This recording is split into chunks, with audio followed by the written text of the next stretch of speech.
Hello everybody, it's Dr. Pink Gaming and we're back with another Dreamlight Valley video, and in this video I'm going to be going through all of the Garden of Whimsy Star Path items because I have finally collected them all, so let's go ahead and get straight into it.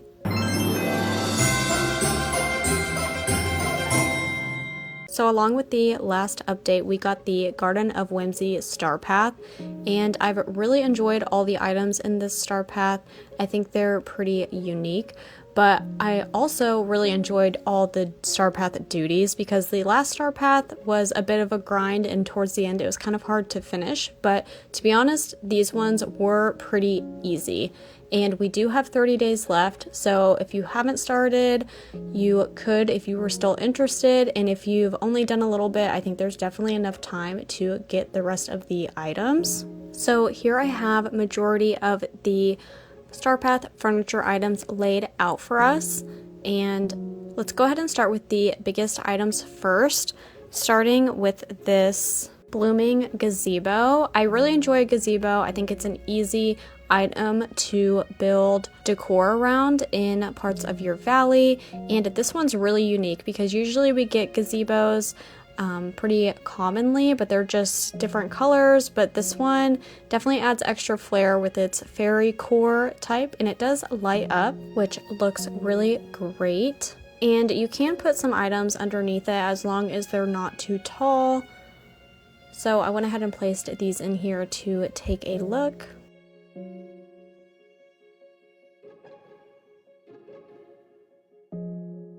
Next we have this blooming banner with similar color flowers just hanging down and still with that fairy core type vibe. This Star Path was definitely a mix of fairy core and Alice.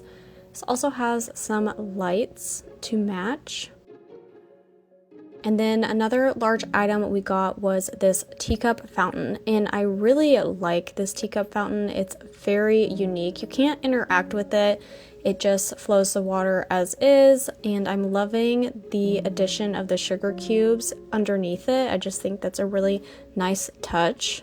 Then over here with some of our greenery items, we did get these spade roses tree in white and red, and even if you don't do the Star Path, there is a heart version of this tree, so it's just turned upside down in white and red in Scrooge's shop. So eventually, if you're checking Scrooge's shop, you'll probably come across those.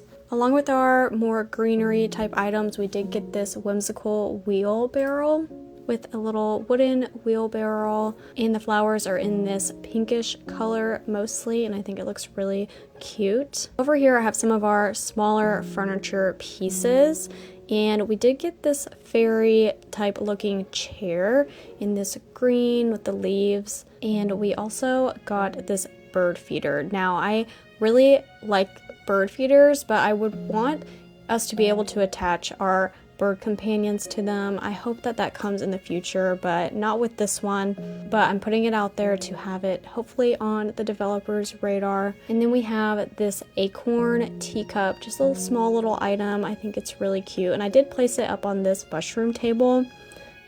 It doesn't come along with the mushroom table, I just set it up there to see. The mushroom table has this spider web across, and underneath I love the little vine detail going around the mushroom at the bottom there.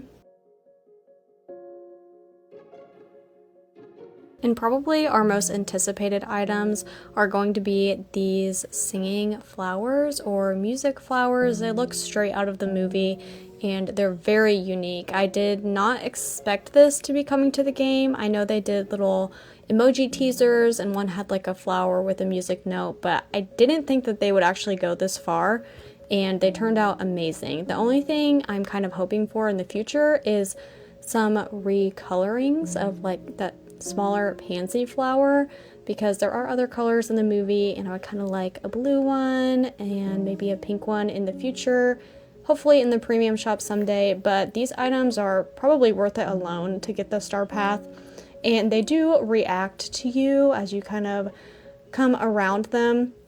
And I'll insert a clip for us so that we can see, because I've already walked in the area.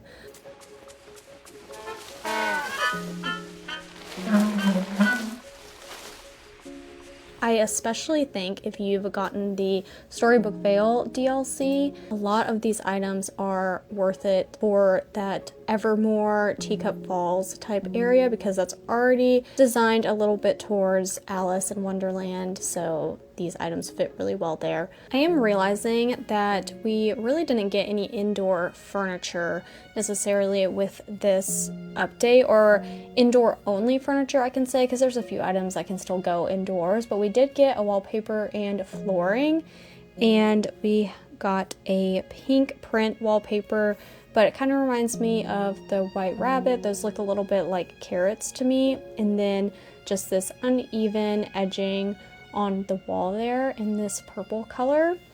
And then for our flooring, it's called the Harlequin Hearts flooring, and it looks really nice, obviously very Queen of Hearts inspired. Next I have our deluxe Star Path items laid out, and I do have their original Star Path equivalent next to it just so we can really look at the differences. So the original Star Path is going to be on the right and deluxe on the left side. So first we have these fairy looking chairs. One's green and the deluxe is more purple. All the colors are more purple leaning and then have a slightly darker wood look to them. And then here's a look at the back just to really see those swirl details. Even though I'm more of a pink, purple, girly type, I actually really like the green chair of this one.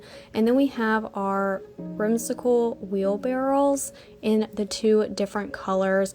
One of my critiques from the last Star Path was that the deluxe items didn't feel very worth it because the coloring wasn't different enough.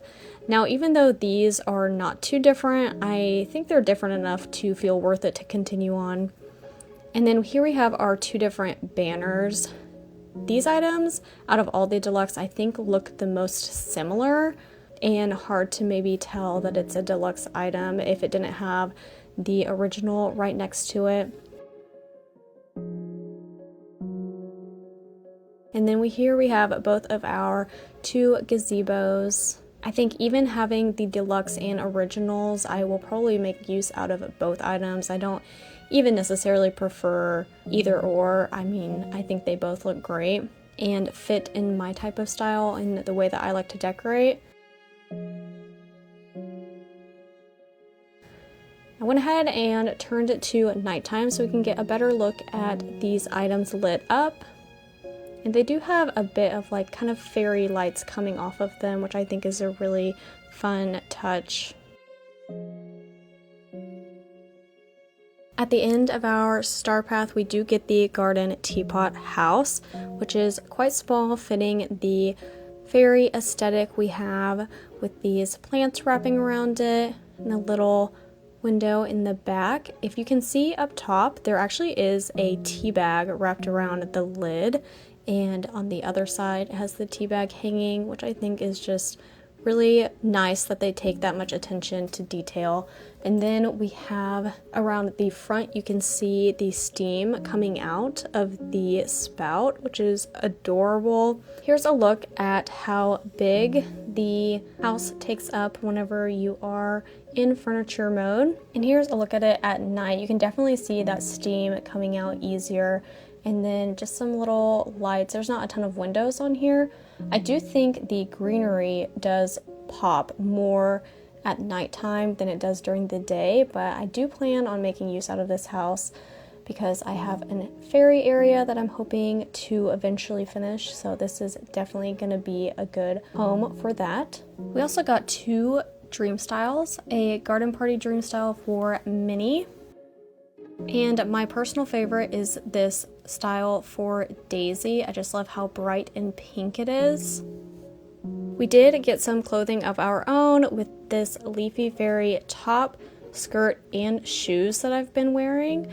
I do really like this. This is very Tinkerbell. I think if you're interested in doing some Tinkerbell dream snaps, this will be the perfect outfit, especially if you already have some of the wing back attachments. We also got these whimsical Hatter top, vest, and a Hatter costume hat. I think that this outfit is almost perfect. Just the style And I'm really hoping eventually we get the Mad Hatter, and this would be amazing to wear next to him. It is removable into different parts, so as the fairy outfit was, so it is nice. You can split it up. And here's a look at the Hatter vest on its own. Some pant items it does tuck in, but this one is untucked. And I love that big, vibrant, like purplish fuchsia bow, and the spools of thread up top are a really nice touch. Next we did get some Queen of Hearts inspired outfit, another character I'm really hoping comes in the future in a DLC.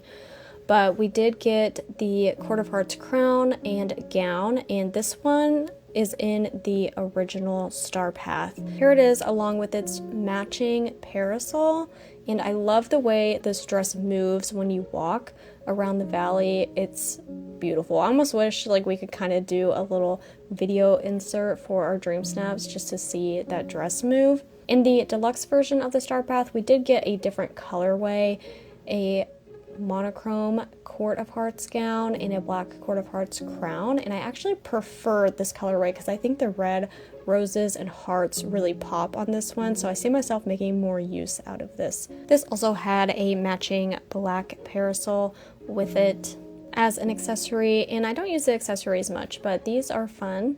Both of the Star Paths came with a forest fairy lantern, and this is the first one that we get, and this will be a great one for night dream snaps. I love the sparkles that flow. For the deluxe Star Path, we got this purple fairy forest lantern, and I think I prefer this one. This will be a really great one to use for darker themed dream snaps with that green glow inside. We did get a butterfly companion just like the one that is in the Alice in Wonderland movie, and here is his character pose for the dream snap. Do plan on having him live near Alice's home, so he's a really great companion to make use out of in your decorating.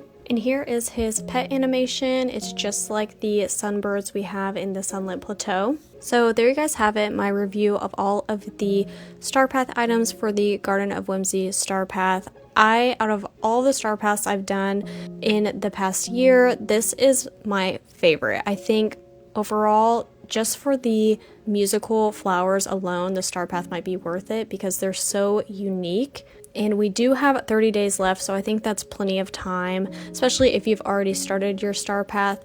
But the flowers are in the regular Star Path. They're not in the deluxe or anything, so you might at least have some time to get those. But overall, especially if you're into the more fairy core type decorating, this is a great Star Path for you, and you should take advantage, especially with the duties not being as difficult as they have been in the last Star Path. So let me know if you guys have finished, plan on finishing, and how you feel about all of these items, and I'll see you guys in my next video. Bye!